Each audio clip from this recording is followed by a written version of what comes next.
जिंदा फकत वहदत अफकार से मिल्लत है, जिंदा फकत वहदत अफकार से मिल्लत, वहदत हो फना जिससे वो इल्हाम भी इल्हाद, वहदत की हिफाजत नहीं बेकुव्वत बाजू, वहदत की हिफाजत नहीं बेकुव्वत बाजू, आती नहीं कुछ काम यहाँ अक्ल खुदा दाद, आती नहीं कुछ काम यहाँ अक्ल खुदा दाद।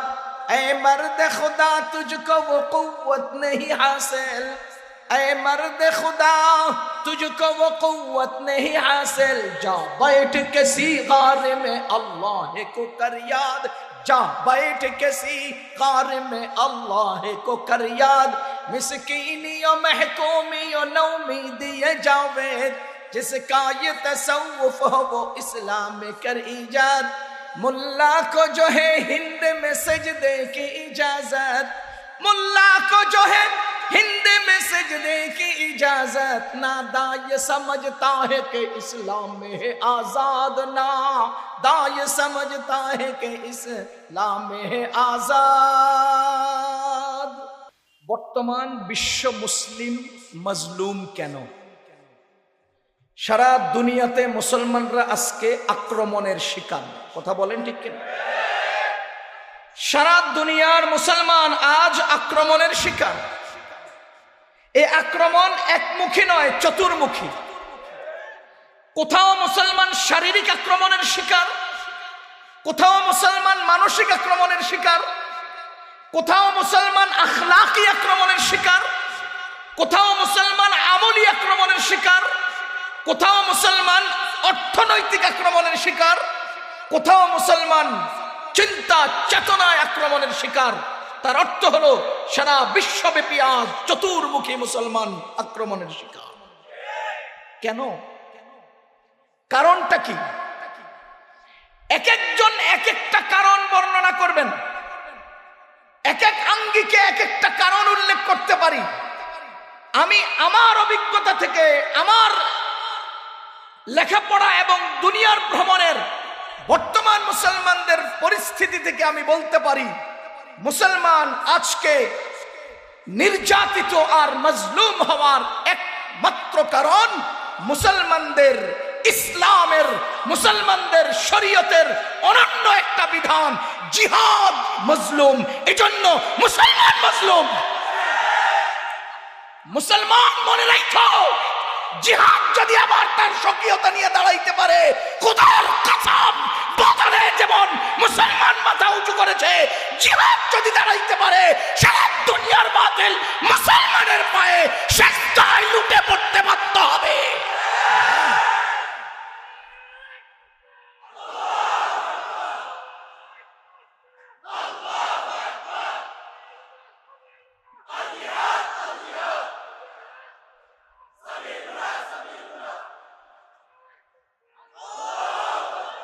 মুসলমানের জিহাদ কি পরিমাণ মজলুম জানেন? আজকে হোয়াইট হাউসে আপনি যায়া বলেন আমি নামাজ পড়বো, তারা তাদের জামা খুলে আপনাকে জায়নামাজ বিছিয়ে বলবে পড়ো। যদি আপনি বলেন আমি রোজা রাখবো, তারা আপনাকে সাহরি আর ইফতারের আয়োজন করে বলবে রাখো। যদি বলেন আমি হজ করব, তারা আপনাকে আপ ডাউন টিকেট করে হজ করার জন্য পাঠাবে। কিন্তু মুসলমান মনে রাখেন, বাংলাদেশের মতো দেশেও পকেটে সাদা কাগজে শুধু জিহাদ শব্দ লেখেন তো আপনাকে গ্রেফতার করবে। জিহাদ সব জায়গায় মজলুম, মুজাহিদ সব জায়গায় মজলুম, দুনিয়ার সব ঠিক আছে, জিহাদ মজলুম, এজন্য মুসলমান মজলুম।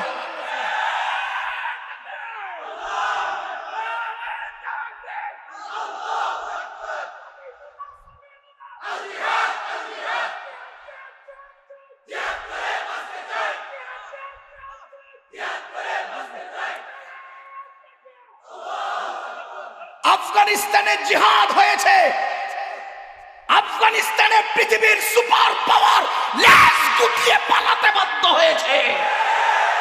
খোদার কসম, ফিলিস্তিনে জিহাদ হচ্ছে, ইসরায়েল লেজ গুটিয়ে পালাতে বাধ্য হবে, বাধ্য হবে, বাধ্য হবে। তোমরা জিহাদ ভুলে গিয়েছো, এজন্য তোমরা তোমাদের গোলামির জিঞ্জিরে আবদ্ধ হয়েছো। তোমাদের জিহাদকে আবার দাঁড় করাও তো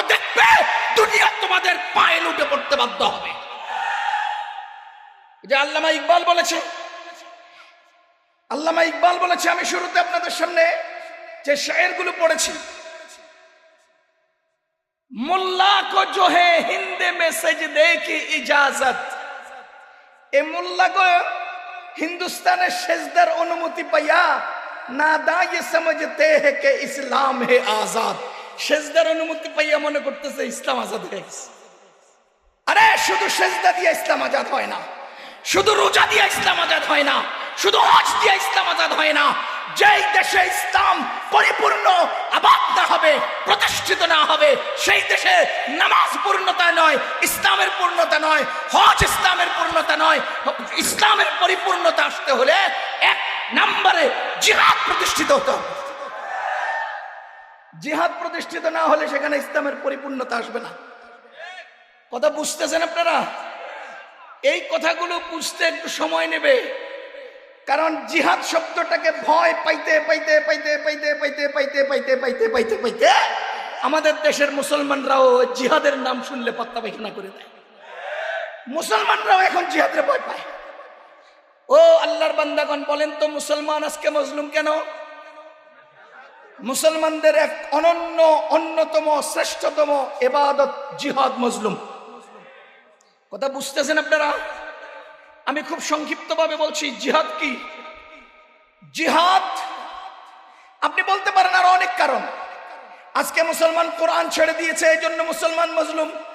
মুসলমান রাসূলের আদর্শ ছেড়ে দিয়েছে, এই জন্য মুসলমান মজলুম। মুসলমান নিজেদের মধ্যে পারস্পরিক দ্বন্দ্ব শুরু করেছে, এই জন্য মুসলমান মজলুম। মুসলমান লোভী হয়ে গেছে, এই জন্য মুসলমান মজলুম। মুসলমান দুনিয়া ছেড়ে আখিরাত ছেড়ে দুনিয়ামুখী হয়ে গেছে, এই জন্য মুসলমান মজলুম। হাজারো মজলুম হওয়ার কারণ বলতে পারেন, কিন্তু আমার বুঝমতে অন্যতম এবং প্রধান মজলুম হওয়ার কারণ মুসলমানের জিহাদ মজলুম। মুসলমানের কি মজলুম? এজন্য মুসলমান মজলুম। আল্লাহু আকবার। জিহাদ কি জিনিস? জিহাদের অনেক পরিচয় আছে। এক নাম্বার, জিহাদ ইবাদত। বলেন জিহাদ কি? আপনারা বলেন তো জিহাদ কি? যেই ব্যক্তি জিহাদকে ইবাদত মনে করবে না, সেই ব্যক্তির ঈমান থাকবে না। নামাজ কি? বলেন বলেন নামাজ কি? রোজা কি? হজ কি? এই হজকে যে ইবাদত মনে করবে না, রোজাকে যে ইবাদত মনে করবে না, নামাজকে যে ইবাদত মনে করবে না, তাকে আপনি কি মনে করেন? ঈমান। ঈমান থাকার কথা না। সুতরাং অবিকল জিহাদকে যে ইবাদত মনে করবে না, সে মুসলমান হতে পারে না। নামাজ কোরআনে আছে না নাই? নামাজ ইবাদত। রোজা কোরআনে আছে না নাই? রোজা ইবাদত। হজ কোরআনে আছে না নাই? হজ ইবাদত। জিহাদ কোরআনে আছে না নাই? সুতরাং জিহাদ, জুড়ে বলেন জিহাদ কি? আবার বলেন না জিহাদ কি? ও মুসলমান, জিহাদ ইবাদত। ইবাদত। আজকে দুনিয়াতে জিহাদকে সন্ত্রাস আখ্যায়িত করার চেষ্টা করা হচ্ছে। এই অপচেষ্টা কখনো কাজে আসবে না, কারণ তোমরা দুনিয়ার সব মানুষ একত্র হয়েও জিহাদকে সন্ত্রাস বলে দমন করার চেষ্টা করবা, আর আমাদের রাসূল সাল্লাল্লাহু আলাইহি ওয়াসাল্লাম সুস্পষ্ট ঘোষণা দিয়েছেন, আল জিহাদু মাদিন ইলা ইয়াউমিল কিয়ামা। হাজারো চেষ্টা করবা জিহাদকে সন্ত্রাস বলে এটাকে দমন করার, খোদার কসম নবীজির কথা আমার অস্তিত্বের চেয়ে সত্য, কিয়ামত পর্যন্ত জিহাদ চলবেই, চলতেই থাকবে।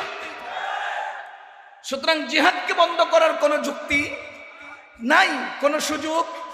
যারা জিহাদকে এরকম সন্ত্রাস কইছে, এরা জিহাদওয়ালাদের পিটা খাইয়া এখন কয় এটা স্বাধীনতার আন্দোলন। আজকে যারা ফিলিস্তিনি জিহাদকে এরকম সন্ত্রাস বলতে চায়, এরাও একটা সময় পিটানি খাইয়া বলবে এটা স্বাধীনতার আন্দোলন। খোদার কসম, বাংলাদেশের প্রধানমন্ত্রী সুস্পষ্ট ঘোষণা দিয়েছেন, আমরা ফিলিস্তিনের পক্ষে আছি। তিনি মুসলমান হয়ে মুসলমানের পক্ষ নেবেন, এটাই তো স্বাভাবিক। মুসলমান হয়ে মুসলমানের পক্ষে কথা বলবেন, এটাই তো মানবতা, এটাই তো মনুষ্যত্ব, এটাই তো মুসলমানিত্ব। সুতরাং প্রধানমন্ত্রীর সাথে সুর মিলিয়ে আমরাও বলছি, আমরা ফিলিস্তিনের মুসলমানদের সাথে আছি। ইসরায়েল নির্লজ্জ, ফিলিস্তিন জিন্দাবাদ।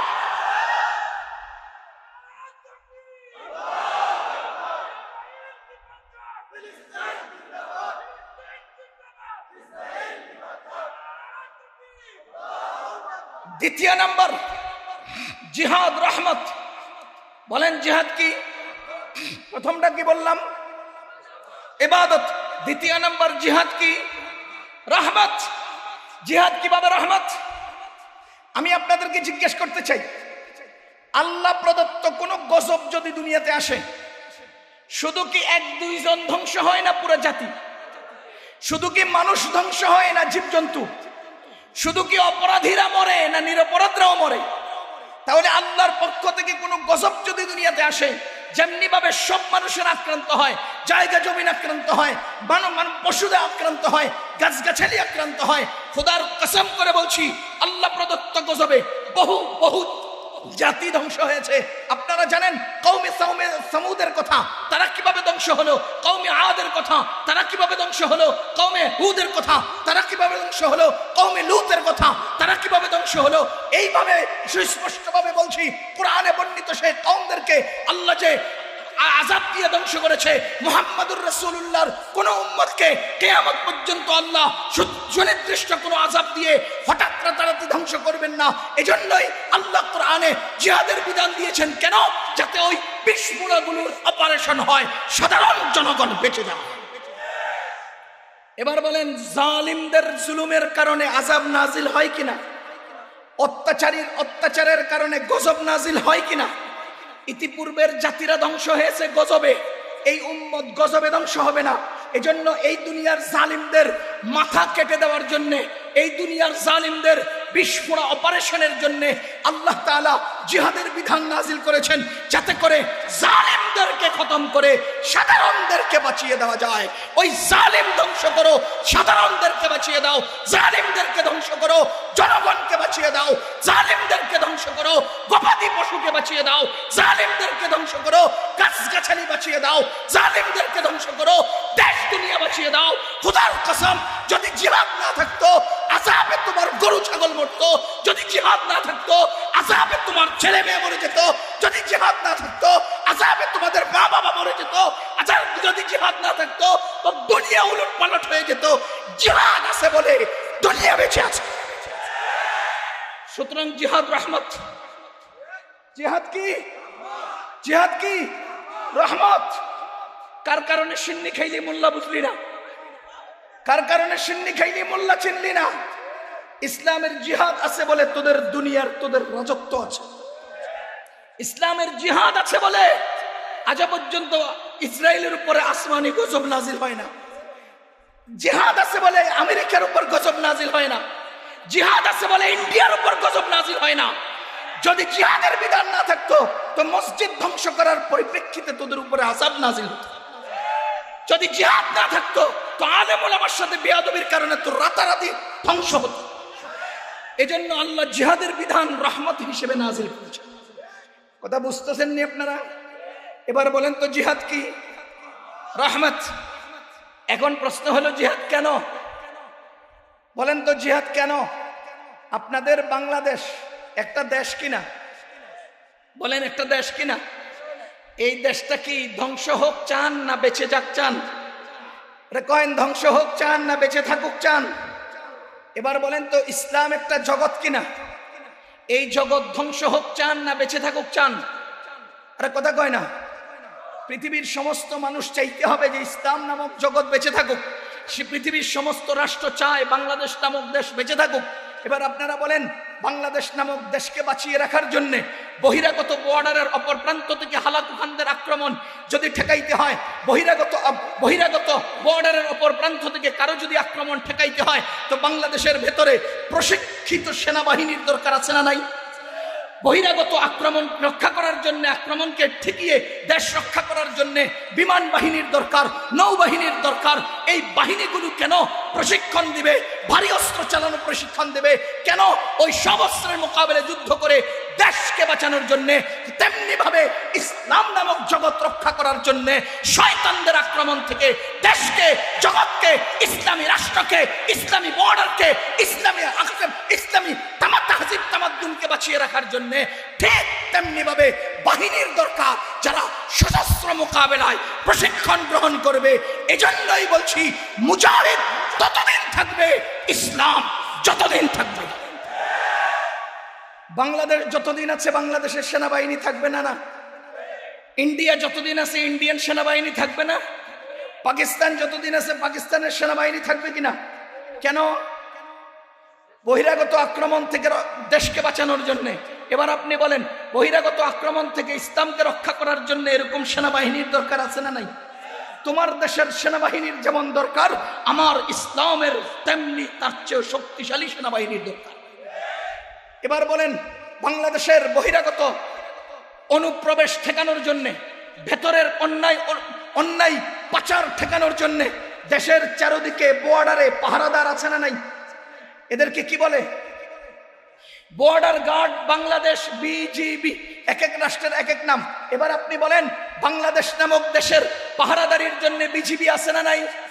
এদের কাজ কি? এরা অন্যায়ভাবে কোনো কিছু প্রবেশ করবে, এটাকে ঠেকাবে। অন্যায়ভাবে দেশ থেকে কিছু বাইরে চলে যাবে, এটা ঠেকাবে। ও মুসলমান, ঠিক তেমনি ভাবে ইসলাম যতদিন আছে ইসলামের পাহারাদার আছে। ইসলাম যতদিন আছে ইসলাম রক্ষা করার জন্য, অনুপ্রবেশ ঠেকানোর জন্য, ইসলাম থেকে কিছু বেরিয়ে যাবে এই ক্ষেত্রে হস্তক্ষেপ করে এটাকে টিকিয়ে রাখার জন্য ওই রকম দেশ পাহারাদারির যেমন বিজিবি দরকার, ঠিক তেমনি আমাদের ইসলাম পাহারা দেওয়ার জন্য উম্মতের বিজ্ঞ, বিচক্ষণ, দূরদর্শী আলেমের দরকার। সমাজে আছে না? একটা উদাহরণ দিলে বুঝবেন। ইসলামের নাই, ইসলামে ঢুকতেছে এমন কোন ইতিহাস দুনিয়াতে আছে না নাই?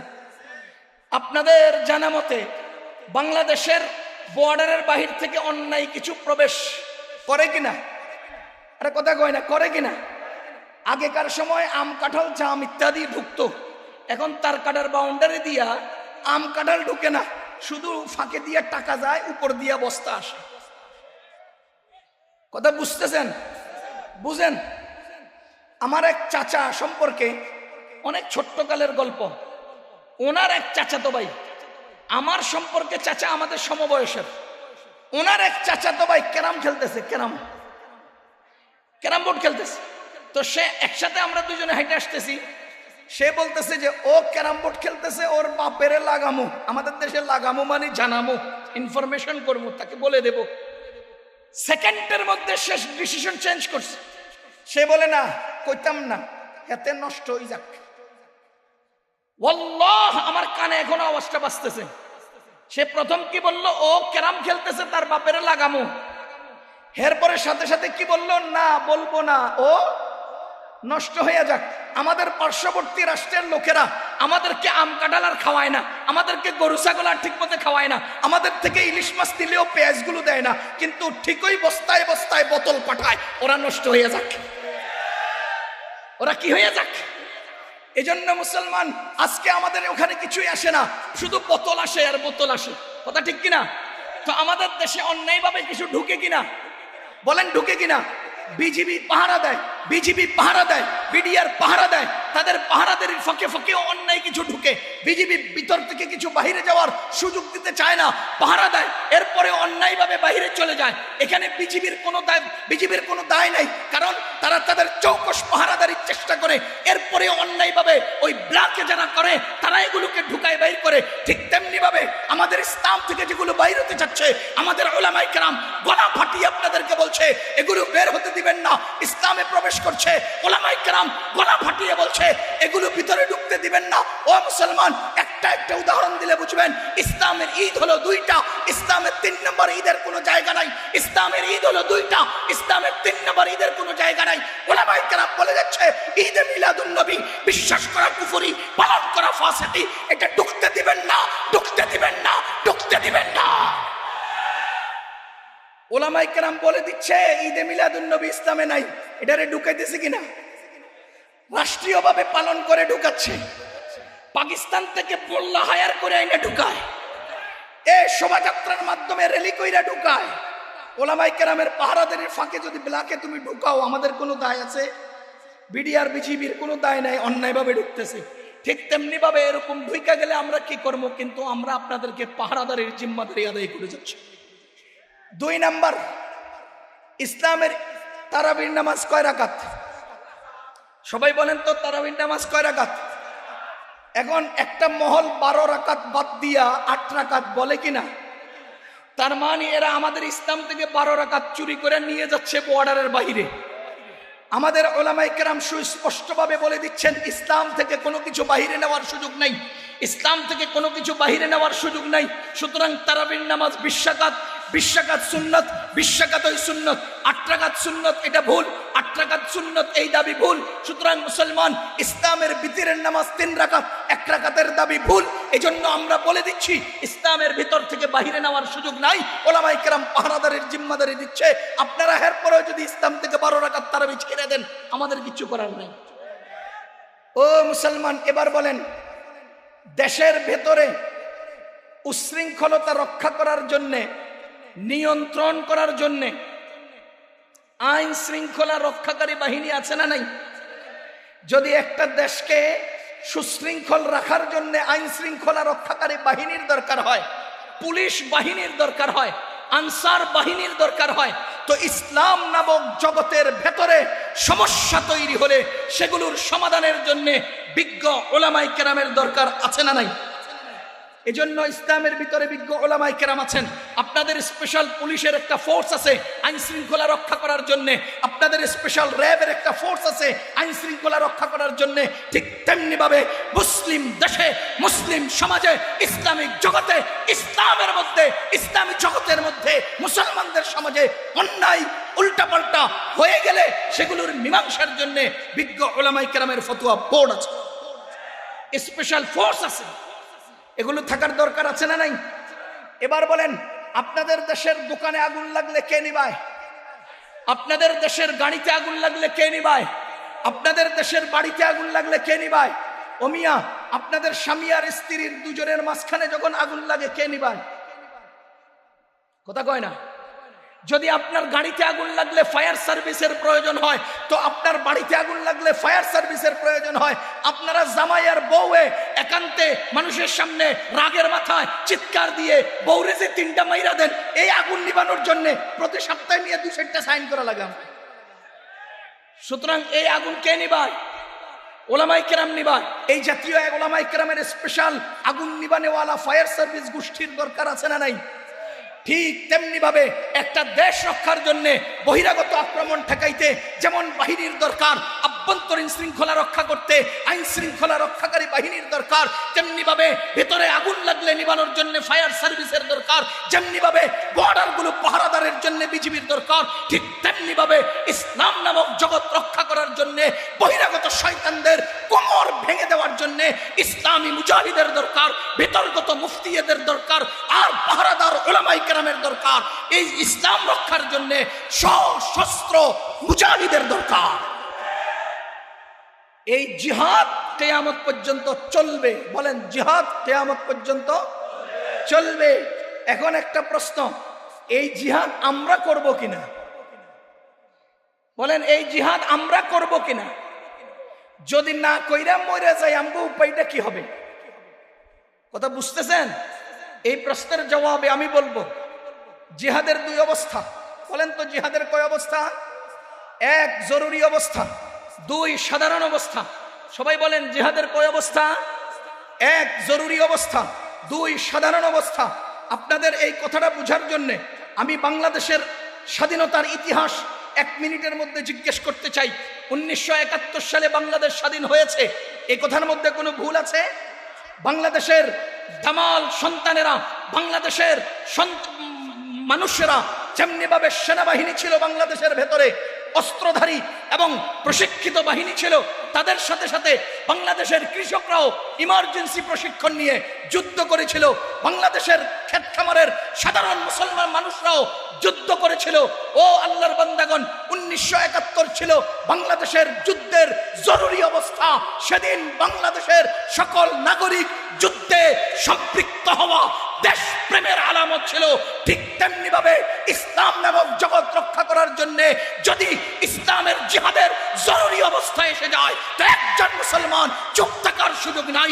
প্রত্যেক মুসলমান জরুরি অবস্থায় ইমার্জেন্সি প্রশিক্ষণ নিয়ে জিহাদে ঝাঁপিয়ে পড়া ফরজে আইন হয়ে যায়।